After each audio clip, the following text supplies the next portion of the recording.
A'udzubillahi Bismillahirrahmanirrahim. Assalamualaikum warahmatullahi wabarakatuh. eh Pemirsa Wisdom, amalkan walaupun ilmu sedikit. Kali ini kita lanjutkan pembacaan murotal. Itu masih tetap di surat Al-Baqarah. Yang kemarin kita baca surat Al-Baqarahnya dari ayat 6 sampai ke ayat 16. Sekarang kita lanjutkan dari ayat 17 sampai ke ayat 24. Kita lanjutkan nanti beserta terjemahannya, juga asbabun nuzulnya, juga al-akhbarnya atau redaksi yang memperkuatnya. Hadirin yang dimuliakan Allah, semoga kita semua tetap diberikan panjang umur untuk ibadah, selalu dimudahkan dalam segala usaha kita, urusan kita, dan berikan kelancaran, tetap diberikan kesehatan, sehat walafiat, berkah selamat. Buat yang teman-teman atau saudara-saudara kita yang bekerja di luar negeri, semoga majikannya bager, semoga tetap istiqomah dalam ibadahnya, juga selalu sehat walafiat, semangat terus pejuang-pejuang ya, rezeki dan dalam perlindungan dan keberkahan Allah Subhanahu wa taala. Juga saudara-saudara kita yang ada di kampung juga tetap ya semangat terus, lancar terus dalam usahanya, sehat walafiat juga. Semoga kita semua selalu diberikan rezeki yang banyak, halal dan barokah. Oke lah para pemirsa Wisdom, kita mulai dengan pembacaan surat yang ke-17. A'udzu billahi minasyaitonir rajim. Bismillahirrahmanirrahim. Masaluhum kamasalil ladzi istawqada nara فلما أضاءت ما حوله ذهب الله بنورهم وتركهم في ظلمات لا يبصرون صم بكم عمي فهم لا يرجعون أو كصيب من السماء فيه ظلمات ورعد وبرق يجعلون أصابعهم في آذانهم من الصواعق حذر الموت والله محيط بالكافرين يكاد البرق يخاطب أبصارهم كلما أضاء لهم مشوا فيه وإذا أظلم عليهم قاموا ولو شاء الله لذهب بسمعهم وأبصارهم إن الله على كل شيء قدير يا أيها الناس اعبدوا ربكم الذي خلقكم والذين من قبلكم لعلكم تتقون الذي جعل لكم الأرض فراشا والسماء بناء وأنزل من السماء ماء فأخرج به من الثمرات رزقا لكم فلا تجعلوا لله أندادا وأنتم تعلمون وإن كنتم في ريب مما نزلنا على عبدنا فأتوا بسورة من مثله وادعوا شهداءكم من دون الله إن كنتم صادقين فإن لم تفعلوا ولن تفعلوا فاتقوا النار التي وقودها الناس والحجارة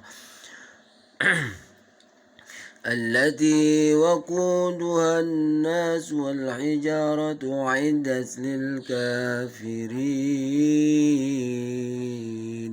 صدق الله العظيم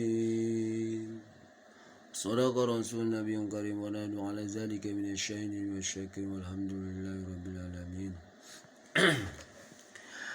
Baiklah pemirsa Wisdom, barulah kita membacakan surat Al-Baqarah dari ayat ke-17 sampai ke-24. Kelanjutan yang kemarin dari ayat ke-6 sampai ke-16 kita lanjutkan ke ayat 17 sampai ke-25 ini di lembaran Quran ini.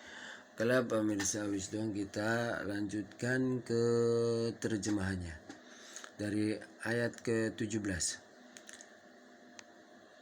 Aku berlindung kepadamu ya Allah dari godaan syaitan yang terkutuk dengan menyebut namamu ya Allah yang maha pengasih lagi maha penyayang. Ayat yang ke-17 dengan terjemahan, perumpamaan mereka seperti orang-orang yang menyalakan api setelah menerangi sekelilingnya. Allah melengkapkan cahaya yang menyinari mereka dan membiarkan mereka dalam kegelapan, tidak dapat melihat. Nah, kemarin dari ayat yang ke-6 sampai ke-16 itu kan intinya menerangkan tentang orang-orang munafik dan ciri-cirinya juga. Nah, kita lanjutkan masih dari menerangkan tentang orang-orang munafik juga, atau orang-orang yang jauh dari perintah Allah Subhanahu wa taala. Mereka itu masih bersangkut dengan orang munafik ya. Mereka dalam kegelapan tidak dapat melihat. Ayat ke-18, mereka tuli, mereka bisu, dan mereka buta sehingga mereka tidak dapat melihat. Allahu Akbar. Ayat itu azab dari Allah Subhanahu wa taala jika menjadi orang-orang yang munafik.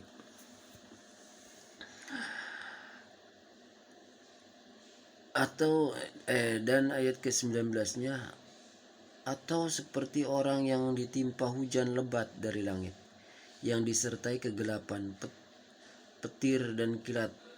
Mereka menyumbat telinga dengan jari-jarinya, menghindari suara petir itu karena takut mati. Allah meliputi orang-orang yang kafir. Ini ada kode lagi nih, kode ke-12, orang-orang yang kafir. Hampir saja kilat itu menyambar penglihatan mereka. Setiap kali kilat itu menyinari mereka, perjalanan di bawah sinar itu, dan apabila gelap menerpa mereka, mereka berhenti. Sekiranya Allah menghendaki, niscaya Dia hilangkan pendengaran dan penglihatan. Sungguh Allah Maha Kuasa atas segalanya. Jadi kalau itu Allah masih sayang pada hambanya, masih untung enggak dihilangkan pendengarannya atau penglihatannya, sehingga dia bisa dia ketakutan dengan petir, hujan yang lebat, sehingga dia menutupkan telinga dan matanya. Tapi Allah masih sayang gitu pada hambanya. Masih ayat 20. Ayat 21, wahai manusia, sembahlah Tuhanmu yang telah menciptakan kamu dan orang-orang sebelum kamu agar kamu bertakwa. Ayat 22, Dialah yang menjadikan bumi, Allah yang menjadikan bumi, Dialah sebagai hamparan bagimu dan langit sebagai atap. Dan dialah yang menurunkan air hujan dari langit, lalu dia hasilkan dengan hujan itu buah-buahan sebagai rezeki untukmu. Karena itu janganlah kamu mengadakan tandingan-tandingan bagi Allah, padahal kamu mengetahuinya. Subhanallah. Jadi gak ada tandingannya Allah mah. Subhanallah.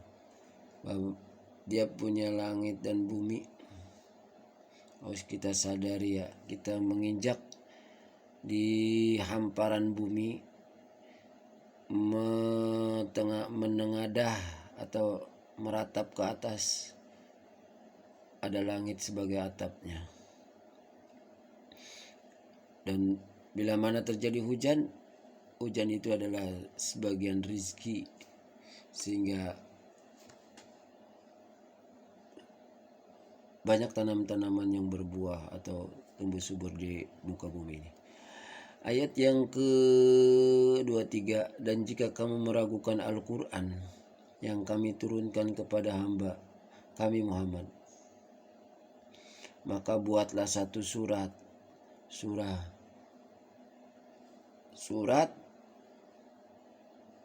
semisal dengannya, dan ajaklah penolong-penolongmu selain Allah, jika kamu orang-orang yang benar. Jika kamu tidak mampu membuatnya dan pasti tidak akan mampu, maka takutlah kamu akan api neraka, dan yang membakarnya manusia dari batu yang disediakan bagi orang-orang kafir. Subhanallah.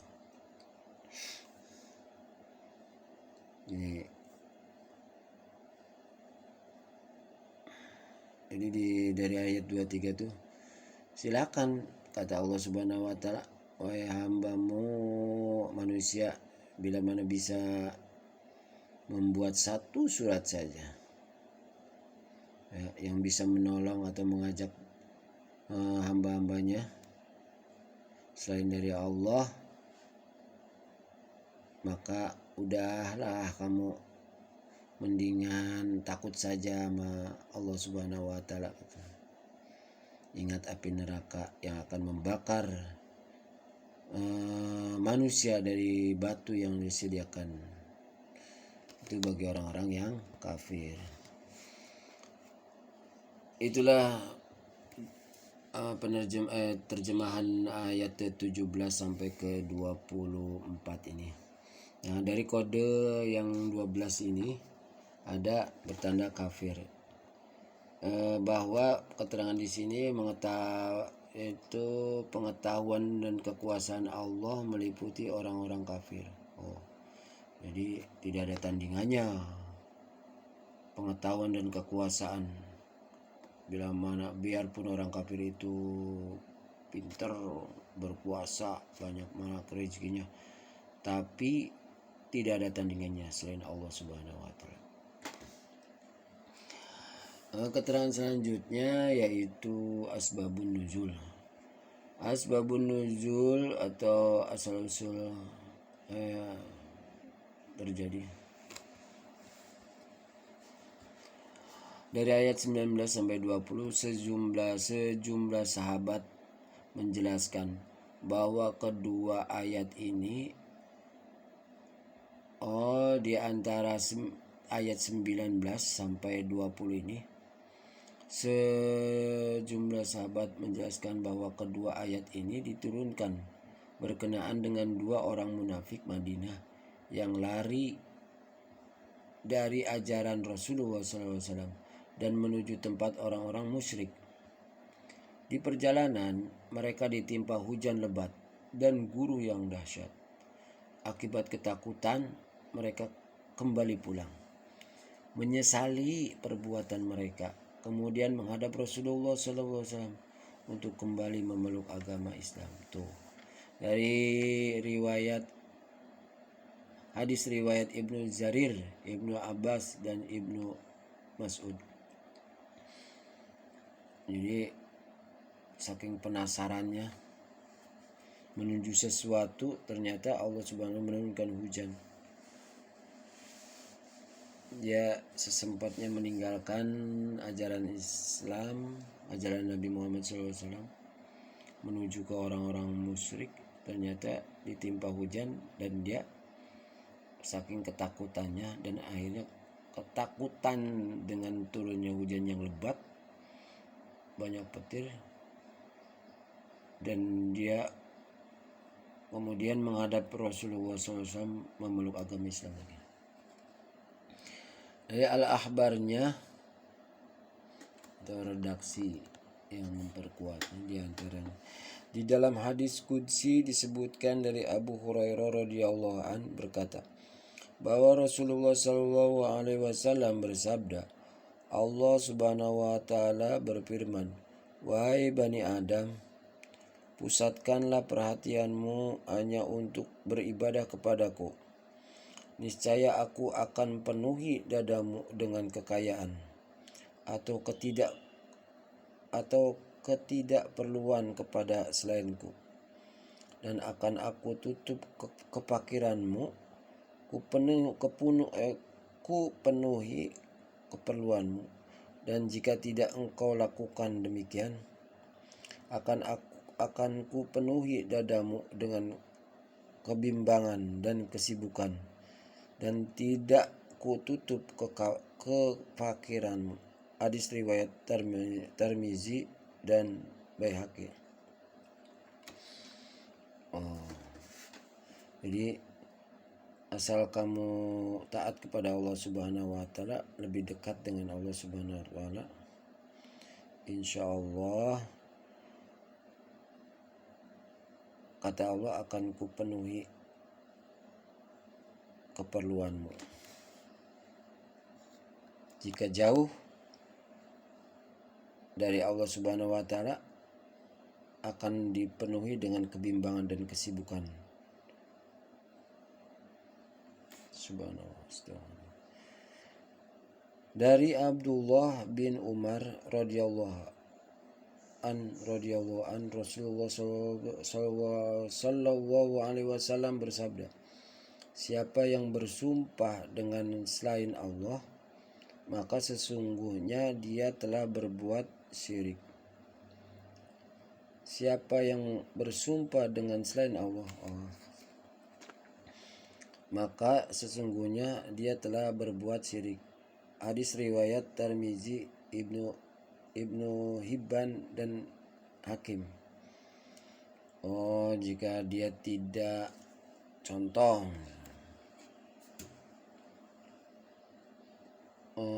dia bersumpahnya sumpah atas nama pohon sesembahan atau kuburan sesembahan, menganggap pohon-pohon itu atau menganggap yang disembah selain Allahnya itu mempunyai kekuatan contohnya, maka orang-orang tersebut telah berbuat syirik. Mungkin itulah pembacaan murotal dan terjemahannya dan keterangan-keterangan lainnya. Baiknya dari Allah Subhanahu wa taala, banyak kesalahannya dari kebodohan saya. Semoga mohon maaf yang sebesar-besarnya, dan juga semoga bermanfaat pembacaan ayat suci Al-Quran dan terjemahannya. Jangan lupa kita saling menasehati bila mana ada kekurangan dari diri saya. Subscribe, like, dan komennya sebagai penyemangat saya, dan semoga bermanfaat tayangan ini fid dunya wal akhirah. Sehat selalu, berkah selamat, dan tetap dalam perlindungan Allah Subhanahu wa taala. Dan semoga yang utang-utang kita oleh Allah Subhanahu wa taala dilunaskan dengan menyikapi atau mendengarkan pembacaan ayat suci Al-Quran dan terjemahan ini, dan menjadi kekuatan iman dan takwa kita, dan selalu dimudahkan dalam segala urusan kita semuanya. Amin ya rabbal alamin. Akhir kalam, wassalamualaikum warahmatullahi wabarakatuh. Semangat sarapan pagi dengan baca Al-Quran. Sukses selalu.